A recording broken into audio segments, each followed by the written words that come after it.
여러분도 큐티하세요. 일상이 특별함이 되는 비결은 순종입니다. 라는 제목으로 오늘 묵상하겠습니다. 하나님께서는 강한 손으로 이스라엘 백성들이 풍성한 전리품을 가지고 애굽을 탈출할 것을 말씀하십니다. 하지만 여전히 모세는 믿지 못하고 백성들이 나를 믿지 아니하며 내 말을 듣지 아니할 것을 말하면서 여호와께서 나타나지 아니하셨을 것이라고 말합니다. 그래서 두 가지 기억을 체험하게 하십니다. 첫 번째는 지팡이가 뱀이 된 사건이며 두 번째는 손에 나병이 생기는 것이었습니다. 이것을 통해 그들에게 그들의 조상의 하나님, 곧 아브라함의 하나님, 이삭의 하나님, 야곱의 하나님 여호와께서 나타나실 줄을 믿게 하려 하실 것이지만 그래도 믿지 아니하면 나중 표적의 표징은 믿게 될 것을 말씀하시면서 나일 강물이 땅에서 피가 될 것을 말씀하십니다. 하지만 여전히 모세는 자신은 말이 둔한 자임을 말하지만 하나님께서는 그 입을 지은 자가 여호와임을 말씀하십니다. 여전히 부르심을 거부하며 보낼 만한 자를 보내라고 말하고 있습니다. 그래서 하나님은 내 형 아론과 함께 갈 것을 말씀하십니다. 그리고 이 지팡이를 손에 잡고 이적을 행할 것을 말씀하십니다. 모세에게 말씀하신 세 가지 이적 사건 중 두 가지 사건인 지팡이가 뱀으로 된 사건과 손에 나병이 생기는 사건은 미디안 광야에서 볼 수 있었지만 물이 땅에서 피가 되는 사건은 미디안이 아닌 바로 나일강 앞까지 가야 볼 수 있었던 사건입니다. 즉, 두 가지 기적을 통해 남은 한 가지 나일강 물을 땅에 부었을 때 피로 바뀌는 사건이 이루어질 것을 확신하여 당당하게 바로 앞에 나가야 했던 것입니다.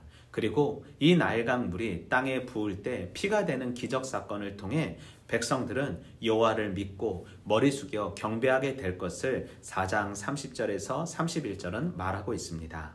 우리는 본문 속에서 사명자에게 확신을 주시기 위해 이적을 보이신 하나님, 사람의 모든 것을 창조하신 하나님, 행할 일을 가르치시는 하나님을 발견할 수 있습니다. 하나님께서는 목자였던 모세가 들고 다녔던 지팡이를 통해 이적을 행할 것을 말씀하십니다. 지팡이는 목자에게 필요한 일상의 평범한 필수품 중 하나였습니다. 그러나 하나님은 그 일상의 물건을 특별한 물건으로 바꾸십니다. 즉, 목자의 지팡이가 아닌 이스라엘 백성을 구원하기 위해 기적을 일으킬 하나님의 지팡이가 된 것입니다. 그리고 그 지팡이는 하나님의 명령에 순종할 때 일상이 기적으로 바뀔 수 있음을 보여줍니다. 하나님께서는 사명자를 깨우기 위해 단 한 사람 모세를 위해 평범한 일상의 삶을 특별하게 바꾸십니다. 즉, 우리의 일상을 하나님께 맡겨둔다면 하나님께서 특별하게 바꾸어 주신다라는 것입니다. 하지만 모세는 지도자로서 언변의 자질이 부족하니 갈 수 없다라고 말합니다. 그러나 하나님께서는 자신이 사람의 입과 눈과 귀를 주관하시고 통제하시는 전능하신 하나님임을 말씀하시면서 모세의 입과 함께 하시어 해야 할 말을 알려주시겠다고 말씀하십니다. 그리고 거듭 불순종한 모세에게 분노하지 아니하시고 아론이라는 대안을 마련하십니다. 스스로 지도자가 되고 재판관이 되려고 했던 모세는 이제 아무것도 할 수 없는 무능한 모세가 되었습니다.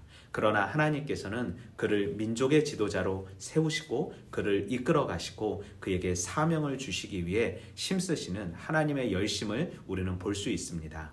사명자를 택하시고 그를 끝까지 세우기 위한 하나님의 열심을 봅니다.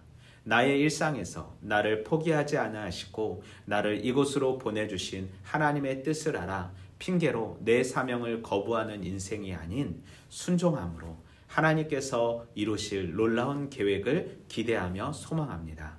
또한 리더자의 최고의 덕목은 리더십이나 언변이 아닌 순종임을 알게 하시니 모든 일을 결정하기 전 하나님의 방법이 무엇인지 구하는 삶 살길 소망합니다.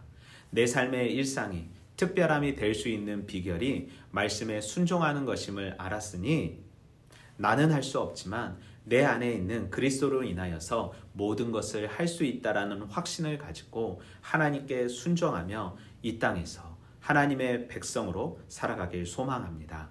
오늘도 말씀으로 화이팅!